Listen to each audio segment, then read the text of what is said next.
Welcome back to Shelf Help, your guide to life-changing reads.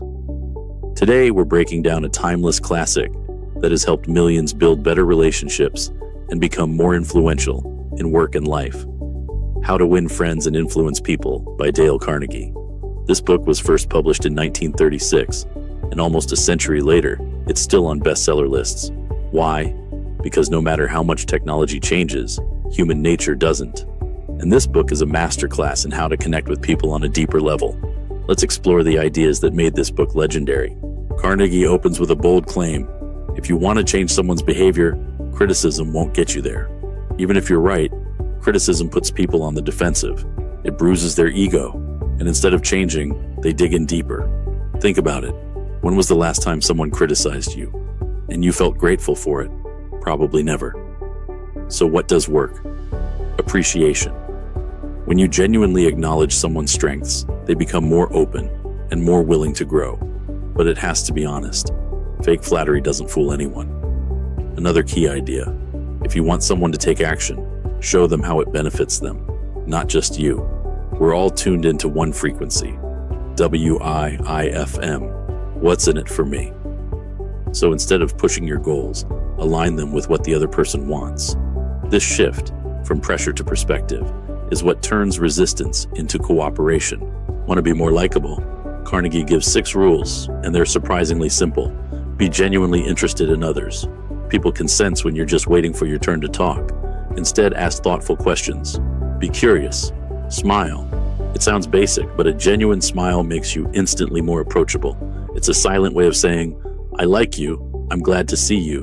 Remember people's names. A name isn't just a word, it's tied to identity. Using it respectfully makes people feel important. Be a good listener. Most people don't truly listen. They just wait to respond. If you actually listen, you'll stand out. Talk in terms of their interests. Want to be memorable? Ask about what they love. People light up when you show interest in their passions. Make the other person feel important. Sincerely. Find something you genuinely admire. A kind word can stay with someone for years. These 6 habits don't just win friends, they create trust. And trust is the foundation of influence. Now let's talk persuasion. Carnegie's golden rule: avoid arguments. Even if you win the debate, you often lose the person. Arguments create tension and pride. Cooperation comes from connection. Instead, respect others' opinions. Don't say you're wrong. Say, I see it differently. Or, that's an interesting point. Another underrated power move? Admit when you're wrong, quickly and confidently. People respect humility far more than stubbornness. And when you want someone on board with your idea, start with a yes. Find points of agreement early on to create momentum. Let them talk more than you do. Ask open questions. Let them feel like the idea was partly theirs. And above all, see things from their point of view. That shift in empathy changes everything. When it comes to leadership, especially in situations where you need to correct or guide someone, Carnegie offers subtle but powerful strategies. First, begin with praise. Start by highlighting what someone is doing well.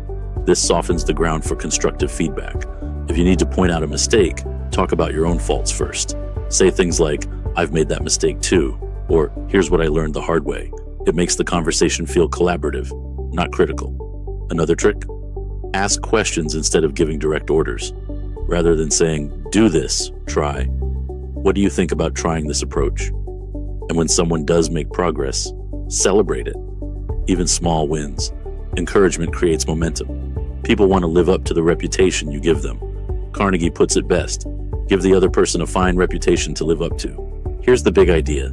If you want to build stronger relationships, win people over, and be a more effective leader, start with empathy, appreciation, and respect. You don't need tricks or manipulation. You just need to understand one thing. People want to feel important, heard, and valued. When you give them that, you create connection. And from connection comes real influence.